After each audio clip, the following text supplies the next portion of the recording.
When my daughter handed me eviction papers for my own home, I collapsed right there on our doorstep. Days later, I was sleeping on my friend's couch while she moved her boyfriend into my bedroom. That's when I realized family bonds are like glass sculptures, beautiful until someone decides to shatter them. If you're watching this, hit subscribe and tell me where you're from. Because trust me, this story twists more than a roller coaster at midnight, and you'll want to be there when karma finally catches up. My name is Juliana. For 28 years, I poured every drop of love, every penny I earned, and every moment of my life into raising my daughter Clara. When my husband Enrique died unexpectedly 12 years ago, I became both mother and father to our only child. I worked 2 jobs, skipped vacations, and wore the same clothes for years just to make sure Clara had everything she needed. The morning it happened started like any other Tuesday. I was making coffee when the doorbell rang. A man in a suit handed me an envelope with a sympathetic grimace that should have warned me. "Mrs. Santos, you've been served." My hands trembled as I tore open the envelope. The legal jargon swam before my eyes, but a few phrases stood out like neon signs. Eviction notice, 30 days to vacate, and most devastating of all, my daughter's signature at the bottom. I called Clara immediately. When she answered, her voice was cold, rehearsed. "Mom, I've been trying to tell you for months. I need to sell the house. Marcus and I are starting our life together, and this place is my biggest asset." Marcus. Her boyfriend of 8 months. The investment banker who drove a car that cost more than I made in 3 years. "But Clara, this is our home. Your father built this place for us." "No, Mom. Dad left it to me in his will. It's legally mine. I've been letting you stay here out of kindness, but Marcus says. My voice cracked. "What about what your father would say? What about what I say? The decision is made.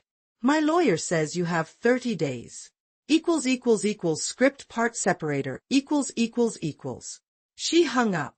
I stood in the kitchen, clutching the phone, surrounded by framed photos of Clara, her graduation, her first art show, the hiking trip where she conquered her fear of heights. How had we come to this? That afternoon, I called Mariana, my closest friend since college. Through my sobs, I explained what happened. "You can stay with me," she said without hesitation. "Pack what matters most. I'll be there in an hour." I wandered through the house, touching walls Enrique had painted, running my fingers over the doorframe where we'd marked Clara's height every birthday. How do you pack 28 years of life in a few suitcases? Which memories do you take? Which do you leave behind? When Mariana arrived, her eyes widened at the sight of me surrounded by half-filled boxes. "Oh, Julie," she whispered, pulling me into a hug. "Let's just get you out of here tonight. We can come back for the rest." That first night at Mariana's apartment, I barely slept. My mind raced with questions. Had I been too controlling? Too distant? Had I missed warning signs? The next morning, I called Clara again. This time, she didn't answer. I left a voicemail, my voice steadier than I felt. "Clara, I respect that you're an adult making your own decisions. But this house holds your father's memory. Can we please talk about this face to face?" 3 days passed with no response. Then came a text, "Movers coming Saturday. Please have your things out by then." That's when anger replaced my shock. This wasn't just about a house. This was about erasing me, erasing us, from her life. What had this Marcus person filled her head with? And why was she suddenly so desperate for money when she had a good job at the gallery? I needed answers. And I needed them fast. Script part separator, equals. I decided to investigate. With trembling hands, I dug out Enrique's old files from the boxes Mariana had helped me salvage. There had to be something, anything, that could explain Clara's sudden betrayal. Hidden in an envelope marked personal, I found strange bank statements. Transfers to accounts I'd never seen before. Loans I knew nothing about. My husband, my Enrique, had been keeping secrets. "I don't understand," I whispered to Mariana as we spread the documents across her dining table. Enrique was always so transparent about our finances. Mariana squinted at a recurring payment. "Julie, these are payments to someone named Lucia Mendez. Monthly payments for years. My heart stopped. Who is Lucia Mendez? The next morning, I visited the bank where Enrique and I had shared accounts. Maria, the manager who'd known us for decades, pulled me into her office when she saw my puffy eyes. Juliana, what's happened? I showed her the statements. Her face fell. I always wondered if you knew. Knew what? My voice was barely audible. Enrique was trying to save his brother's business. He took out loans, used your house as collateral. When his brother's company collapsed anyway, Enrique was devastated. The pieces started falling into place. And these payments to Lucia Mendez? Maria looked away. His brother's widow. After the suicide, Enrique felt responsible for her and the children. I felt the room spin. Suicide. Children. Enrique never mentioned. He wanted to protect you, Juliana. The debt, the shame, it was killing him. Walking out of the bank, I felt like I was seeing everything through new eyes. Enrique's late nights. His stress. The phone calls he took in private. He wasn't just my husband, he was a man carrying an impossible burden alone. Back at Mariana's, I called Clara again. This time, she answered. What do you know about your father's brother? I asked without preamble. A long silence. Then, everything, Mom. Marcus found the records when we were looking into the property value. Dad left debts, Mom. Debts tied to the house. And you didn't think to tell me? My voice rose. Instead, you're throwing me out? Marcus says the only way to clear the debt is to sell now. His firm can handle everything. Marcus says, I repeated bitterly. Clara, have you even seen these supposed debts?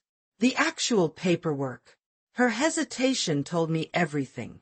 Script part separator, Another silence stretched between us, heavy with unspoken words. I'm trying to fix Dad's mistakes, Clara finally said, her voice smaller now. Marcus says if we don't act quickly, we could lose everything. Marcus says, I repeated. Clara, has it occurred to you that this man you've known for less than a year might have his own agenda? Don't start, Mom. He's helping me. He knows finance. So did Bernie Madoff, I shot back. At least meet me for coffee. Let's talk about this face to face. After some resistance, Clara agreed to meet me at our old favorite cafe the next day. I spent the night poring over Enrique's papers, piecing together the fragments of a life I thought I knew completely. When I arrived at the cafe, Clara was already there, tapping furiously on her phone. She looked up when I approached, and for just a moment, I saw my little girl again, uncertain, seeking approval. Then her expression hardened. I only have 30 minutes, she said. Marcus has a meeting with the real estate agent afterward. I slid into the seat across from her. Clara, he found your father's records. Yes, he took out loans to help his brother. Yes, there are still payments being made to his brother's family. But the house isn't collateral for those debts. She frowned. That's not what Marcus found. Has Marcus shown you the actual documents? Because I have them right here. I pulled out the folder. Before I could open it, her phone rang. She glanced at it, then answered. Yes, I'm with her now. A pause. No, she's showing me some papers. Another pause. Destin. When she hung up, her eyes were cold again. Marcus says we shouldn't discuss this without our lawyers present. He's sending his associate to join us. Clara, listen to yourself. Since when do you need permission to talk to your own mother? Her phone buzzed with a text. She glanced at it, then stood abruptly. I have to go. We'll continue this with proper representation. As she walked away, I noticed something I hadn't before. How tightly she clutched her designer purse, how her shoulders hunched forward slightly. My daughter wasn't just being cruel. She was afraid. Script part separator, I rushed after Clara, catching her arm before she reached the door. Who are you afraid of? Him or me? Her eyes flickered with something, recognition, perhaps guilt. You don't understand, Mom. It's complicated. Deem complicate it. What hold does Marcus have over you? Clara glanced nervously at her buzzing phone. He invested in my gallery. If don't do this, suddenly, everything click. He's using your dream against you. 2 days later, I received an unexpected visitor at Mariana's apartment. A gray-haired man in a worn suit introduced himself as Joaquim Oliveira, my husband's former business partner. I've been trying to find you, Senora Santos. There's something you should know about Enrique's will. Joaquim explained that Enrique had foreseen everything. The official reading is scheduled for next week. Clara's lawyer has been postponing it for months. Why would he do that? Because the will has conditions Clara knows nothing about. The day of the reading arrived. Clara walked in with Marcus and their sleek attorney, all confidence and sharp edges. When she saw me seated beside Joaquim, her step faltered. The attorney opened the sealed envelope. The house transfers to Clara with one unbreakable condition. It can never be sold while Juliana Santos lives, nor can Juliana ever be removed from it without her consent. Marcus' face darkened. Clara looked stunned. Furthermore, the attorney continued, any attempt to circumvent this condition transfers all assets immediately to Juliana Santos. The lawyer continued reading, revealing that Enrique had set up a trust for his brother's family, separate from our assets. The debt Marcus claimed existed was fiction. Clara turned to Marcus. You told me. Be quiet, he hissed. I watched my daughter's world crumble as she realized the magnitude of his manipulation. The man she trusted had nearly destroyed everything, not to help her, but to acquire prime real estate for his firm's development project. When Clara finally met my eyes across the room, I saw what I'd been waiting for, recognition. The scales had fallen away. Mom, she whispered, I'm so sorry. Script part separator, The attorney cleared his throat. There's more, he said, shuffling through the papers. Mr. Santos established a scholarship fund in Clara's name at the university. However, this fund becomes active only if the family home remains intact for at least 10 years after his death. Clara's lawyer leaned over to whisper something in her ear. She shook her head violently. No, she said aloud. I want to hear everything. Marcus stood up abruptly.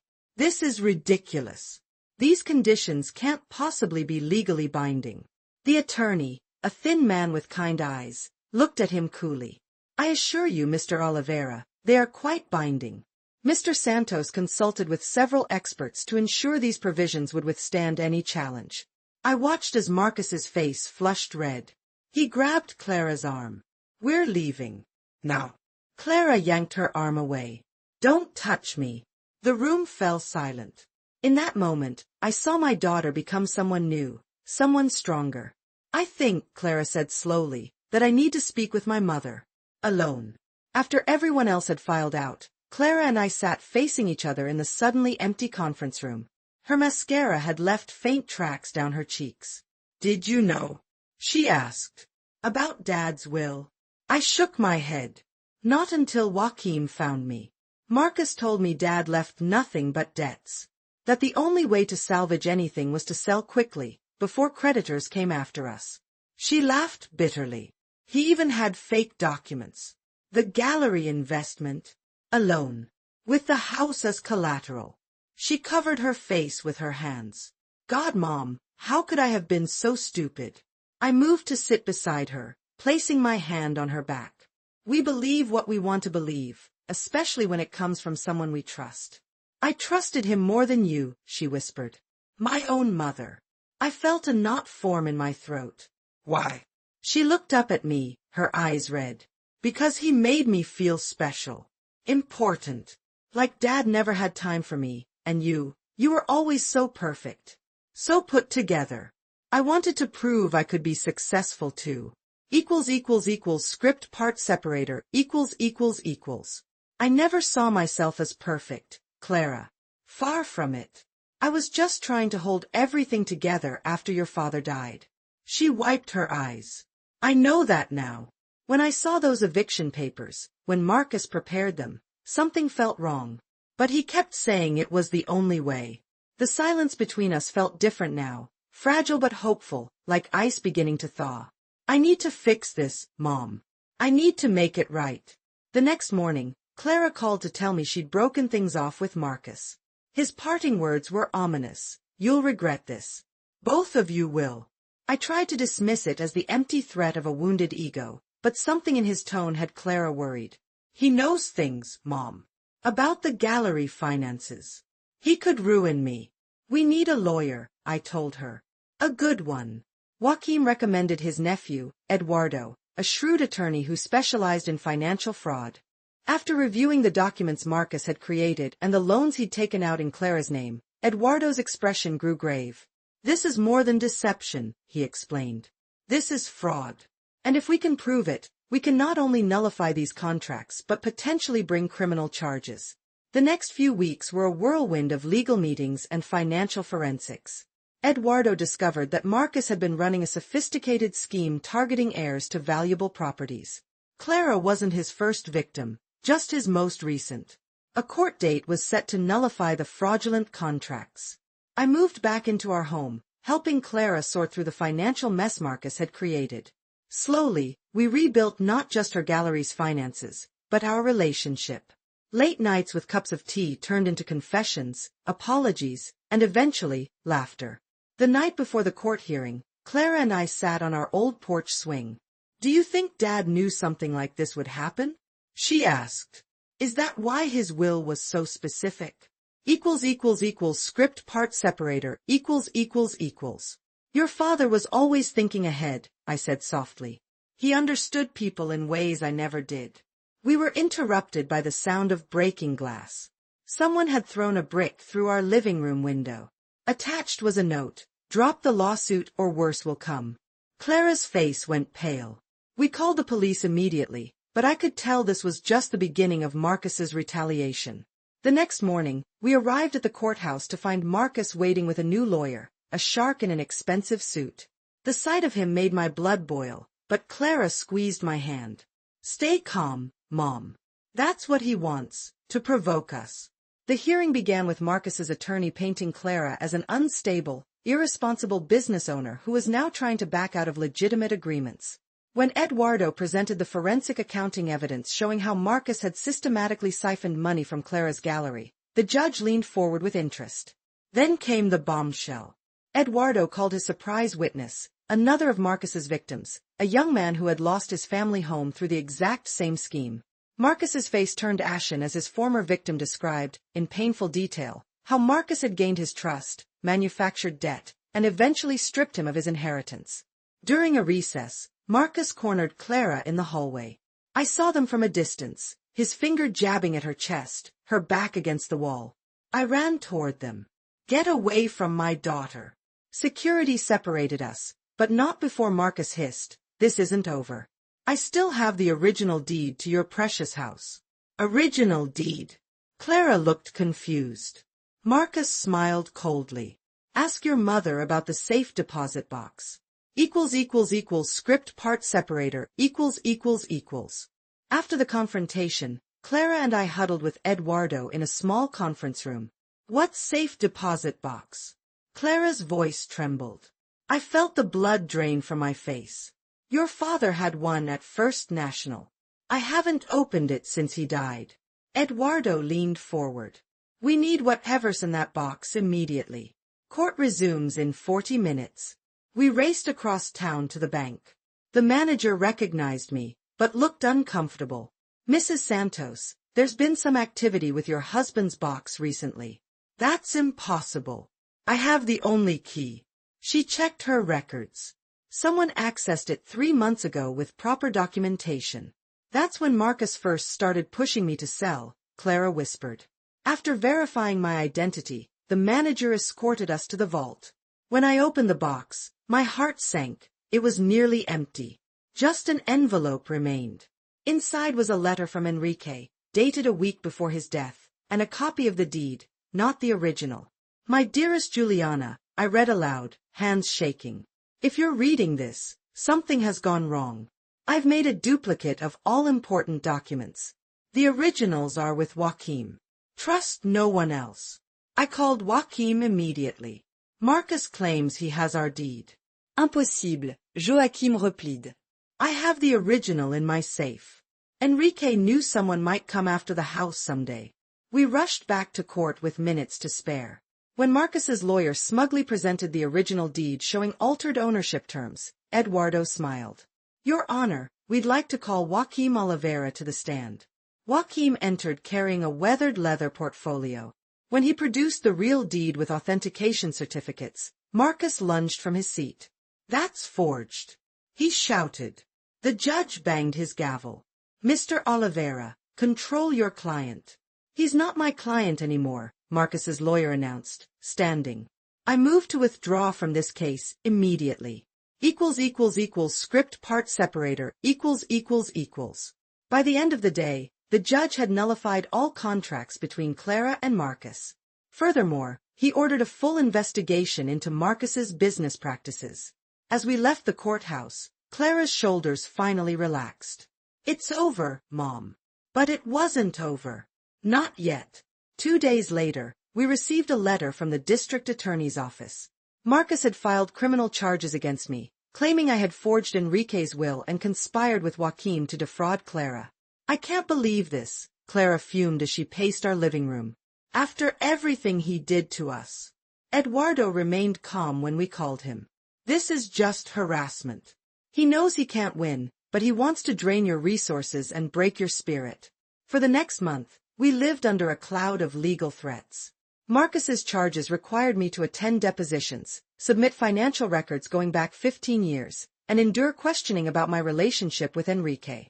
The worst came when Marcus's new attorney suggested that Enrique and I had never legally married. What? I gasped during the deposition. Can you produce your marriage certificate? The attorney asked smugly.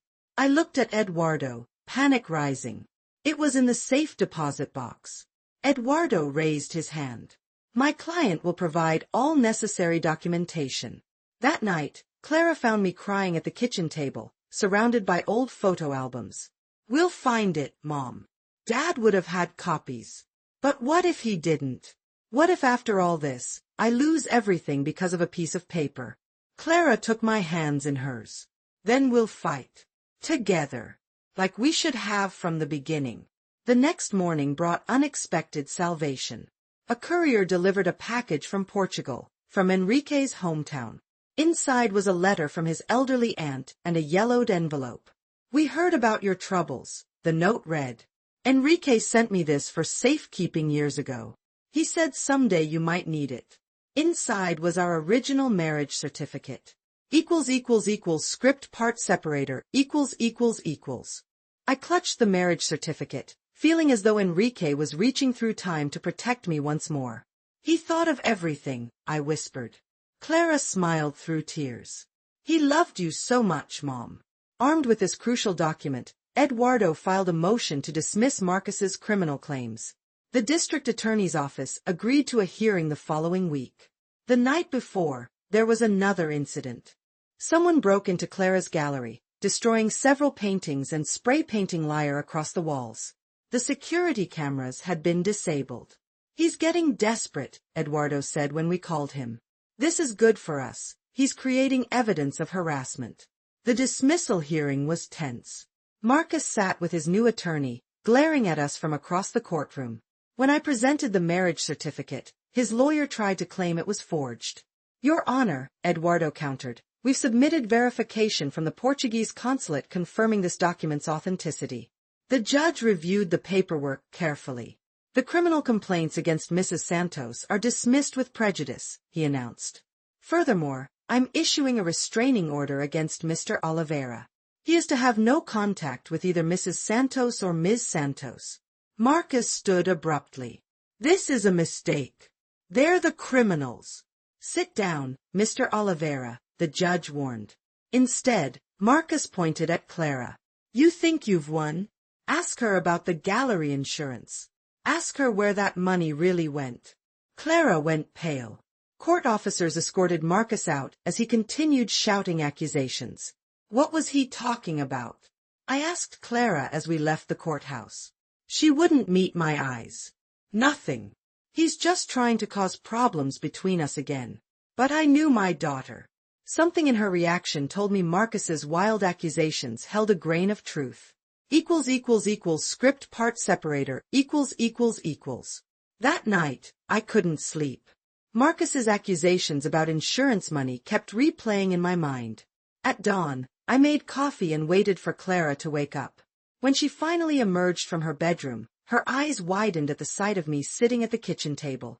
"We need to talk about what Marcus said yesterday," I said quietly. Clara sighed, pouring herself coffee. "It's nothing, Mom. Clara, we promised no more secrets. After everything we've been through." "Fine." She sat across from me. "Last year, there was a small fire at the gallery. The insurance paid out more than the actual damage. Marcus convinced me to use the extra money to invest in his fund." My heart sank. "How much?" $50,000. She stared into her cup. "I know it was wrong. The insurance was meant for repairs.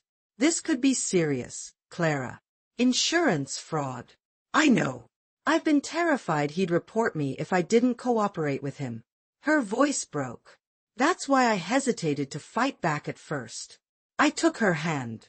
"We need to tell Eduardo immediately." When we called him, Eduardo didn't mince words. "This complicates things. Marcus could use this as leverage or report it to the authorities." "What do we do?" Clara asked. "Get ahead of it. We contact the insurance company, explain the situation, arrange repayment. It shows good faith." "But that would mean admitting guilt," I protested. "Sometimes," Eduardo said gently, "the only way forward is through the truth." Clara nodded, wiping away tears. "I'll do it. No more running." That afternoon, we visited the insurance company together.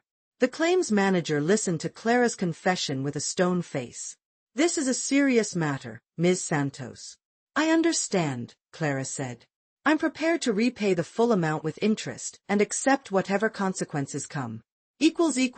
Script part separator, The manager studied Clara for a long moment. "You realize I'm obligated to report this?" "Yes," Clara said, her voice steady despite her trembling hands. I held my breath, watching my daughter take responsibility in a way that filled me with both pride and terror. "I'll need some time to consult with our legal department," the manager finally said. "In the meantime, I suggest you prepare the repayment." As we left the insurance office, Clara led Shaquille. "That was the hardest thing I've ever done." "Harder than facing Marcus in court?" She nodded. "With Marcus, I was the victim. This chimi." She trailed off. "This time you owned your mistake. I finished for her. That takes real courage." 3 agonizing days passed before the insurance company called. They wanted Clara to repay the full amount plus a 20% penalty, but they wouldn't press charges if she complied within 30 days. Where am I going to get $60,000 in a month? Clara paced our living room. "We'll figure it out," I promised. "Maybe sell some of my jewelry? Or take a loan against the gallery." That night, I couldn't sleep. I kept thinking about Enrique, how he'd kept his brother's struggle secret, how he'd tried to solve everything alone. In trying to protect us, he'd created walls between us. I wouldn't make the same mistake. The next morning, I called Joaquim. "I need your advice," I explained Clara's situation. He was silent for a moment. "Actually, Juliana, there might be another solution. There's something I haven't told you about Enrique's will." "My Kenneth." "What is it?" "There's a final provision, a small investment account he set up years ago. It was meant for Clara's moment of greatest need. I think this qualifies." The account contained exactly $75,000. "How did he know?"